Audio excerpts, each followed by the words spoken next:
అందుకే ఇప్పుడు తర్వాత ఇంకో పద్యంలో చెబుతున్నాడు, ఏ కాలంలో ఏ అవతారం ధరించాలో ఆ అవతారం ధరించడానికి, ఆ పని చేయడానికి భగవంతుడు సంకోచించలేదు. మనమెందుకు జీవితంలో 2-3 రకాల పనులు చేయడానికి సంకోచిస్తున్నాము? ఎక్కువ పని తక్కువ పని అని జీవితంలో ఉండవండి. మంచి పని చెడ్డ పని అని మాత్రమే ఉంటాయి. దయచేసి పిల్లలతో మాట్లాడేటప్పుడు జాగ్రత్తగా ఉండాలి. ఆ పని ఎందుకురా, ఈ పని ఎందుకురా, ఏదో హోటల్లో పని చేయడం ఎందుకురా, చేయనియమ్మా. వాడే దొంగతనం చేయట్లా, మరి ఏతనం చేయడం, హోటల్లో పని చేసాడు అంతేనా? వాడు కష్టపడి పని చేసుకుంటాడు. ఏ ఉద్యోగం లేకుండా ఇంట్లో ఉండడం కంటే హోటల్లో పని చేయడం మంచిది. వాడు ఎవరి జబ్బు కొట్టేలేదే. మనం ఒక హోటల్ పెట్టి ₹1 కోటి పోగొట్టుకున్నా మంచిదే, కానీ హోటల్లో పని చేయడానికి మనం ఒప్పుకోం. మనం సృష్టించుకున్నది ఏమిటంటే ఎక్కువ పని తక్కువ పని అని సృష్టించాం మనం. అందుకే పిల్లల్ని జడగొడుతున్నాము. గొప్ప పని తక్కువ పని, ఎందుకని మంచి పని చెడ్డ పని అని ఆలోచించుతా. చేసేది మంచి పనేగా, అది ఆలోచించి దానికోసం చెబుతున్నాడు ఇక్కడ ఉదాహరణ. అజలరాజు త్రిపురాంత కవి, అన్ని రకాల అవతారాలు ధరించవయ్యా, తేజంబొప్పగా నీవకావే, తేజంబొప్పగా నీవకావే, మొదలన్ త్రేతాయుగంతంబునన్ రాజై బుట్టితి. తేజంబొప్పగా నీవకావే, మొదలన్ త్రేతాయుగంతంబునన్ రాజై బుట్టితి. త్రేతాయుగాంతంబునన్ రాజై బుట్టితి, ఇంకనీ కలియుగాంతం బంధునన్ రౌతువై, ఇంకనీ కలియుగాంతం బంధునన్ రౌతువై. తేజిన్ వాజిందోలి విరోధులందినుమ, వాజిందోలి విరోధులందునుమ, దేవా నీవ ఒండెవ్వడు, వాజిందోలి విరోధులందునుమ, దేవా నీవ ఒండెవ్వడు. ఆ రాజున్ రౌతువు నీవక రఘువీర జనకీ నాయక. రాజు రౌతు రెండు నువ్వే. రాజు యజమాని, రౌతు అంటే బంటు, గుర్రాన్ని నడిపేవాడు. రౌతును బట్టి గుర్రం అంటారు. కానీ ఆయన రాజు అవతారము ధరించాడు రాముడుగా. కలియుగాంతంలో అశ్వం మీద రౌతుగా రాబోతున్నాడు. వాడు ఏదో తొందరగా ఎన్నికలు ముగిసేలోగా వచ్చేస్తే బాగుండు, మనం ఓటే ఎక్కలేదు. మే 13లోగానే వచ్చేస్తే శను దిలిపోతుంది. కానీ అంత తేలిగ్గా కలికి రాడండి. ఇంకా ఇంకా ఇంకా భయంకరమైన పరిస్థితులు, పాపం పండడం అంటే అవన్నీ జరగాలి. ఎప్పుడీ ధర్మ శిశు ప్రసూనములు కన్నే విప్పలేగుండునో, ఎప్పుడీ వాహినులింకి నింపబడునో ఇల్లాళ్ళ కన్నీళ్ళచే. ఎప్పుడీ వాహినులింకి నింపబడునో ఇల్లాళ్ళ కన్నీళ్ళచే, ఎప్పుడీ ధర్మ శిశు ప్రసూనములు కన్నే విప్పలేకుండినో. అప్పుడు అశ్వారూఢుడై అతడాకరించును లోకం వెల్ల, అశ్వారూఢుడై. అప్పుడు ఆ కలికి దిగి వచ్చి అశ్వారూఢుడై లోకాలు ఆహరిస్తాడని సాగర ఘోష కావ్యంలో రాసి. ఇంకా ఇంకా జరగాలి. పాపం పడడం, రావణాసురుని చంపడానికి సమయం పట్టింది, హిరణ్యకశిపుని చంపడానికి సమయం పట్టింది, కానీ రావడం ఖాయం. అది మనిషి రూపంలోనే వస్తాడు. మనుషులకే ఆ శక్తిని ఇస్తాడు దైవం మానుష రూపేణ. మహాశక్తిమంతుడైన వాడు పుడతాడు, అందరినీ వేసేస్తాడు. ఒక్క కత్తితోనే వేసేస్తాడు, రెండో కత్తి కూడా అక్కర్లేదు. దాన్నే వర్ణిస్తున్నాడు ఇక్కడ. త్రేతాయుగాంతంలో రామచంద్రమూర్తివే రాజై పుట్టింది నువ్వే. కలియుగాంతంలో ఒక సామాన్యమైన గుర్రపు రౌతుగా పుట్టబోతున్నది నువ్వే. నీకు భేదం ఎక్కడుంది? గొప్ప పని తక్కువ పని అని మనం ఎందుకు భేదం పెట్టుకుంటున్నామండి? భగవంతుడిని ఆరాధిస్తాం. మనం ఎంత గొప్పవాళ్ళం అంటే భగవంతుడు చెప్పినట్టు చెయ్యం, భగవంతుడు చేసినట్టు చెయ్యం. ఆయనకి పూజ చేసేసి మాకు చాలా గొప్ప స్థానం ఇచ్చాను. దేవుడు అంత వెర్రివాడు ఇంకెవడు లేడు ఇక్కడ. అందుకే మనుషుల్ని దేవాంతకులు అంటారు. దేవుణ్ణి కూడా చంపేయడంలో మనం ముందు ఉంటాం. కుదరదు, మేము చెప్పినట్టు నువ్వు వినా. బాబు నువ్వు చెప్పినట్టే వింటా, గుడికి రా అంటాడు. ఎందుకంటే ఆయన చెప్పినట్టు మనం వినంగా. దేవుడి మీద నిజంగా భక్తి ఉంటే ఆయన చెప్పినట్టు మనం చేయాలమ్మా. మనం చెప్పిన పనులు ఆయన చేయమని అడగకూడదు. గుళ్ళోకి వెళ్ళి కోరికలు కొడుతున్నామంటే దేవుడి విలువ మనకి తెలియదు అనమాట. పైగా నా కోరిక తీరింది, నువ్వు కూడా వెళ్ళమని ప్రచారం చేస్తున్నావు. మనం జడ్డం ఇంకోటి జడగొడుతున్నాం ఇక్కడ. ఈ కోరికలు తీరాలా? అవన్నీ అవసరమా? తీరకుండా ఉండలేవా? కోరికలే దుఃఖానికి మూలమని తెలియదా? శ్రోత్రియశ్చ జాకామక తస్య, శ్రోత్రియశ్చ జాకామక తస్య అని వేదం 100 సార్లు చెప్పింది ఆనందవల్లి ఉపనిషత్తులు. అకామహతుడైనటువంటి శ్రోత్రియుడు మాత్రమే ఈ ఆనందాన్ని పొందగలుగుతాడు. మనం కామహతులం, మనకెక్కడ ఆనందం ఉంటుంది? మనం గుళ్ళోకి వెళ్ళి కోరికలు కోరుతున్నాం. చివరికి రమణ మహర్షి శుభ్రంగా అరుణాచలంలో కూర్చుని తొడచర్మం నేలకు అంటుకుపోయేలా బెక్క చచ్చిపోయే తపస్సు చేసిన చోట మనం 5 లక్షల మంది గిరి ప్రదర్శనం చేస్తున్నాం. కానీ ఆయన చెప్పినట్టు నోరు మూసుకుని ఉండేవాడు ఒక్కళ్ళేడు ఇక్కడ. నువ్వు నోరు మూసుకో అన్నీ అవుతాయన్నాడు. మూసుకోడు, వాగుతూనే ఉంటాడు, అన్నీ జరగొడుతూనే ఉంటాడు. అక్కడికి వెళ్ళి గిరి ప్రదక్షిణం చేస్తాడు. ప్రతి బస్ స్టాండ్ నుంచి 2 బస్సులు వెళ్ళిపోతున్నాయి. ఎంత ముదిరిపోయిందో ఇది. ఎందుకంటే అదో ముచ్చట సరదాగా వెళ్ళి తిరిగి ఫోటో తీసే ఫేస్బుక్లో పెట్టాయి. మేము చేశాను, నువ్వు కూడా చేసావు. ఏంటి దానివల్ల కలిసి వచ్చేది? ఆయన ఎందుకు చేయమన్నాడు? పున్నమి వెన్నెలలో ఆ గిరి ప్రదర్శన 14 కిలోమీటర్లు 14 మైళ్ళు తిరిగితే అక్కడ గుడిసెలు ఉంటాయి, మేడలు ఉంటాయి, చెట్లు ఉంటాయి, పుట్టలు ఉంటాయి, రాళ్ళు ఉంటాయి, రప్పలు ఉంటాయి, అందమైన ఉంటాయి, అందం కాని ఉంటాయి, కుక్కలు ఉంటాయి, కుక్కల పెంట కూడా ఉంటుంది. సమస్తము ఒకేలా కనపడుతుంది. విశ్వం పశ్యతి కార్యకారణతయా స్వస్వామి సంబంధత శిష్యాచార్యతయా తథైవ పితృపుత్రాధ్యాత్మనాభేతత స్వప్నే జాగ్రతివా ఏష పురుషో మయా పరిభ్రామితః తస్మై శ్రీ గురుమూర్తయే నమయుదం శ్రీ దక్షిణామూర్తయే. ఈ సమభావం కలగడం కోసం ఆయన గిరి ప్రదక్షిణ చేయమంటే మనం ఏం చేస్తున్నాం? మా కోడలు నీళ్ళు వేసుకోలేదు అందుకని గిరి ప్రదక్షిణ. నీ కోడలు నీళ్ళు వేసుకోకపోతే నష్టం ఏంటి దేశానికి? ఇది ఏమైనా సూర్యవంశమా చంద్రవంశమా? మనకి ఎంతసేపు స్వార్థం. మన వంశం ఏంటి? వంశం ఇక్కడ నువ్వేనా రఘుమహారాజువా, రాముడు రామచంద్రమూర్తివా? ఎవడికి ఏం చేసావు కనుక దీనికోసం పెడతాం, దానికే రమ్మని అందరిని అంటాం. కానీ భగవంతుడు ఎప్పుడు అవతరిస్తున్నా అంటే మన కోరికలతోటి విషవలయాలు పెరిగిపోయి భయంకరంగా సమాజం తయారైపోయినప్పుడు ఆయన రాజుగాను పుడతాడు, రౌతుగాను పుడతాడు. మీరు దశావతారాలు గమనించండి. మహానుభావుడు పుట్టని కులం లేదండి, అన్ని కులాల్లో పుట్టాడు ఆయన. ఈ కులం ఎక్కువ, ఆ కులం తక్కువ అని ఆయన భావించరా. అదే చెబుతున్నాడు. తేజం గొప్పగా నీవ కావ్య మొదలం త్రేతాయుగంతంబునన్ రాజై పుట్టితివి. నీ తేజస్సు అంతా ప్రకాశించే విధంగా త్రేతాయుగంలో రాముడై పుట్టింది నువ్వే కదయ్యా. ఇంక నీ కలియుగంతం బంధునన్ రౌతువై వాజిందోలి విరోధులందునుమ దేవా నీవ ఉండెవడు. ఈ కలియుగాంతంలో మళ్ళీ అశ్వారూఢుడైన కల్కిగా వచ్చి ఆ గుర్రం మీద ఎక్కి కత్తితో మొత్తం విరోధుల్ని సంహారం చేసేది నువ్వే కదయ్యా. రాజున్ రౌతువు నీవకావ్య రఘువీరా జనకీ నాయక. ఈ పద్యం తాత్పర్యం నిజంగా మనం అర్థమైతే మన అబ్బాయి రాజు అయినా రౌత్ అయినా ఒక్కలాగే భావించాలమ్మా, ఒక్కలాగే భావించాలి. వాడు చేస్తున్నది మంచి పనా కాదా, అవినీతికి పాల్పడకుండా ఉన్నాడా లేదా, ఎవరి దగ్గర చెయ్యి చాపకుండా ఉన్నాడా లేదా, అది ముఖ్యం. అంతేగాని మా వాడు అమెరికాలో పెద్దిల్లు కట్టాడండి 5 కోట్లండి, 5 కోట్లు అక్కడ చెప్పు, నోరు మూసుకోమని చెబుతారు, ఇక్కడ చెబుతారు. ఇక్కడ ఆ ఇల్లు ఎంత చేస్తేనేమో వెదురుపాకలు ఇల్లేదు, అది గట్టిగా అంటుకుంటే పోతుంది. 3 అంతస్తులు కాదు 6 అంతస్తులు కట్టిన అమెరికా ఇళ్ళని కూడా ఒక అగ్ని ప్రమాదంతో గోవిందా. పెద్ద విషయం కాదు. ఇక్కడ మనం ఇక్కడ చెప్పేస్తూ ఉంటాం గొప్ప. ఇక్కడ వెంటనే పక్కా వాడికి పుట్టేసి ఏమిటో మా వాడు కట్టమన్నా కట్టట్లేదు, వాడు ఇంకో గోడ కడతాడు, ఊరుకో నువ్వు. ఈ ఐశ్వర్యాలతోనే పోలిక, ఈ అందాలతోనే పోలిక, ఈ పీఠాలతోనే పోలిక. వీటిని విరమించుకోవడమే వేదాంతం. దీని నుంచి విరమించుకోవడం ప్రవృత్తి కాదంటే నివృత్తి వేదాంతం అంటే. అప్పుడు జీవితం చాలా బాగుంటుంది. రాజు అయినా రౌతు అయినా ఒకటి, ధర్మంగా ఉండడం లేదా. పెళ్లి చూపులకు వస్తే ఎవరైనా అమ్మాయి అయినా అబ్బాయి నీ జీతం ఎంత అని అడుగుతున్నావా, నువ్వు ధర్మంగా ఉన్నావా అని అడుగుతున్నావా, నీ ప్రవర్తన మంచిదేనా అని అడిగే ధైర్యం అమ్మాయికి లేదు, అబ్బాయికి లేదు. ప్రవర్తన ఏదైనా పర్వాలా. కొంచెం డ్రింక్ కొంచెం ఏంటమ్మా బాగా పుచ్చుకుంటాను, నీకు తెలియదు. ఇక్కడ కొంచెం డ్రింక్ ఏంటి, తప్పుడు మాటలు.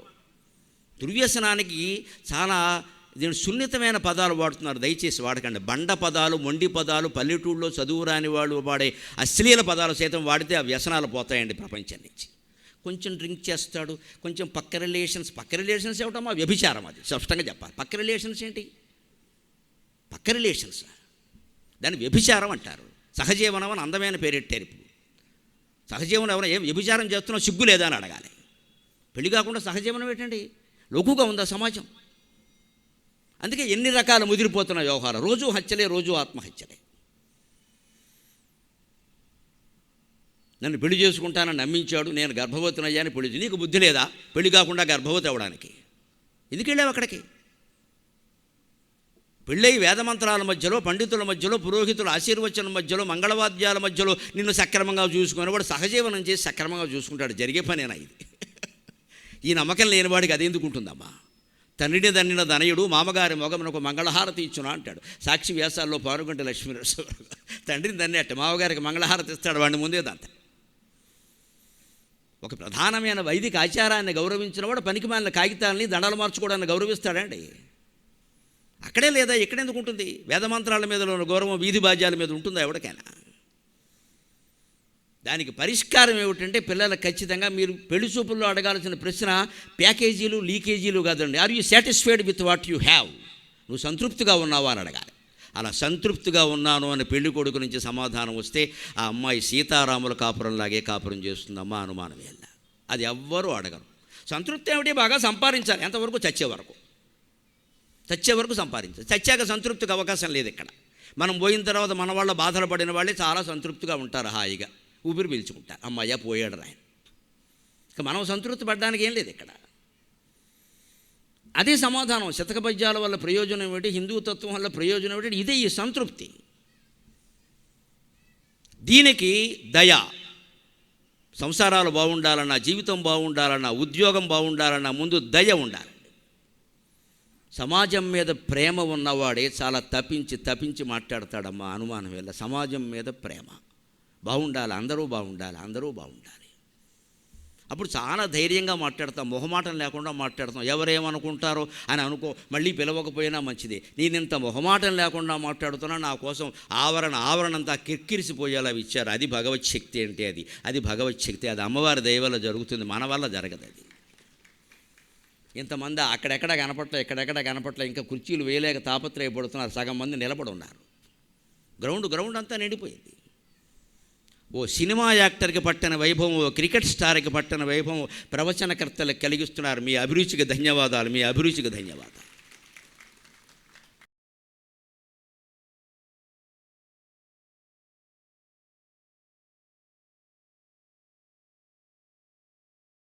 ఓ సినిమా తీయాలంటే 100 కోట్లు ఖర్చు అవుతాయి. మాకు అయ్యేది ఎంతో ఖర్చు, కార్యకర్తలను అడగండి, పర్వాలేదు. మనమే హీరో, మనమే విలన్, మనమే హీరోయిన్, మనమే జూయెట్ట, మనమే కాకిరెట్ట. 2.5 గంటల సినిమా చూపిస్తాం ఇక్కడ, ఏ ఖర్చు లేదు. జీవితానికి చాలా ఉపయోగపడే సినిమా. ఇక్కడెక్కడ అసభ్య సందేశాలు, అసభ్య దృశ్యాలు ఉండవు. దయ అంటే ఏమిటి? రామచంద్రమూర్తి దయకి ప్రతీక. అద్భుతమైన పద్యం చెబుతున్నాడు తిప్పన్న. వడిమీరంగ నమోఘమైన గడు వీని వాలమ్ము చేరడు నంచున్. వడిమీరంగ నమోఘమైన గడు నీ వాలమ్ము దాకెడు నంచున్. మెడయొడ్డినన్ చెమరిపై కీల్కొన్న కారుణ్యమేర్పడ. మెడయొడ్డినన్ చెమరిపై కీల్కొన్న కారుణ్యమేర్పడ. మున్నేసినయమ్ము వేరయొక నరాచమ్మునంద్రుంచి. మున్నేసినయమ్ము వేరయొక నరాచమ్మునంద్రుంచి. పేర్పడితౌరా విలుగాండ్రలోన రఘువీరా జనకీ నాయక. రామచంద్రమూర్తి సీతాదేవి యొక్క సరసాలను ఎంతో మన్నించేవాడు. భార్యాభర్తల మధ్యలో చిన్న కోరికలు ఉన్నప్పుడు తీర్చేస్తే మంచిది, పెద్దవి కోరకుండా ఉంటారు. ఖర్చు కాకుండా చిన్న ఏమన్నా అడిగితే వెంటనే తీర్చేస్తే మన జోలికి రారు. అందుకని ఆవిడ ఏమడిగింది? ఆ చెమరీ మృగం వెంట్రుకలు తోక కుచ్చు ఉంటుంది కదా, అది వింజామర. విజయనగరంలో తయారు చేస్తారు. మన దేవాలయాల్లో ఉండే వింజామరలన్నీ అవేగా. ఆ చెమరీ మృగాలు హిమాలయ పర్వత ప్రాంతాల్లో ఎక్కువ ఉంటాయట. అది ఎట్లుండే? వినుమ గృహస్థరత్నంబా లంబమాన రవిరథ తురంగ శృంగార చారు చామరచ్చటా ప్రేక్షణ క్షణోద్గ్రీవ చమర సముదయంబగు ఉదయంబురంగల విశేషంబులు శేషఫణికి నేల లెక్కింప శక్యంబే అని మనుచరిత్రలో సిద్ధుల చేత చెప్పిస్తాడు పెద్దనగా. ఆ ఉదయ పర్వతం మీద చెమరీ మృగాలు ఉంటాయట, ఉదయపు కొండ మీద. అవి ఇలా పైకి చూస్తాడు, ఎందుకని సూర్యుడు రథం పైన పెడుతోందిట. వాటికి ఈ చెమరీ మృగాల వెంట్రుకలతో వింజామరలు కట్టారట. మరి సూర్యుడికి కూడా గాలి కావాలిగా. కవిగారి భావన ఎంత అద్భుతం అండి. కవిత్వం నేర్పాలి పిల్లలకి, సున్నితంగా ఉంటుంది. కవిత్వం తెలిసిన వాడు ఎవడు భార్యను బాధపెట్టాడు, భర్తను బాధపెట్టాడు, ప్రేక్షకుల్ని శ్రోతల్నే బాధపెడతాడు. 4 పద్యాలు రాసుకుంటాడు, వింటారు, లేకపోతే లేదు.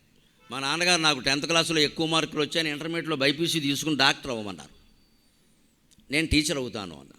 టీచర్ ఏముందిరా, నువ్వు డాక్టర్ అవ్వరా అన్నారు. మీకు తెలియదు నాన్నగారు, టీచర్ అయితే వింటాడు, లేకపోతే వెళ్ళిపోతాడు. డాక్టర్ అయితే ప్రాణాలు పోతాయి, నన్ను ఎందుకు ఇబ్బంది పెడతాను, కేసులు వస్తాయి, గొడవలు. తగ్గుతుందో లేదో తెలియదు. టీచర్ అయితే వింటే పాఠాలు చెబితే వింటాడు, ప్రవచనం చెబుతా వింటాడు, లేకపోతే లేదు. ఎందుకు? ప్రాణాలు బావుగా. దయ ముఖ్యమండి ఇక్కడ. అందుకని జానకీదేవి ఏం కోరిందంటే ఆ వింజామరలు, ఆ సూర్యరథానికి ఇలా వింజామరలు అవి చూసి తూర్పు కొండ మీద ఉండేటువంటి చెమరీ మృగాలు తమ తోకలెత్తి మన తోకలకు ఉండే కుచ్చు పైన కనపడుతూ ఉండేమిటి అని విచిత్రంగా చూస్తున్నాయట. అంటే సూర్యమండలాన్ని తాకే విధంగా హిమాలయ పర్వతం తూర్పు కొండ ఉంది, దాని మీద చమరీ మృగాలు ఉన్నాయి, అవి తోక ఎత్తితే అంత ఎత్తుగా ఉంది. ఈ భావన అంతటినీ ఆయన లంబమాన రవిరథ తురంగ శృంగార చారు చామర ఛటా ప్రేక్షణ క్షణోద్గ్రీవ చమర సముదయంబగు ఉదయంబురంగల విశేషంబులు శేషఫణికినైన లెక్కింప సిక్కింపే 10,000 తలలు కలిగిన ఆరిశేషుడైనా ఉదయ పర్వతం మీద ఉండే విశేషాలు చెప్పగలరా, వెళ్ళి చూడాలి కానీ అన్నాడు ఆయన. అలాగ చమరీ మృగాల వెంట్రుకలు కుచ్చు చాలా అందంగా ఉంటుంది, దాన్ని వింజామరల కింద వాడతారు. కానీ పూర్వ ఋషులు, పూర్వ సంసారులందరూ, మనుషులందరూ భారతదేశంలో ఎలా ఉండేవారంటే నెమలి ఈకలైనా హంస ఈకలైనా చమరీ మృగం వెంట్రుకలైనా రాలినప్పుడే ఏరుకునేవారు, జంతువుల్ని చంపేవారు కాదు. ఇది భావన. ఇవన్నీ ప్రకృతిని అంతా ఉపయోగించుకో, తప్పులేదు. చంపి ఉపయోగించుకోవాలని ఎందుకు అనుకుంటున్నావు మిత్రమా?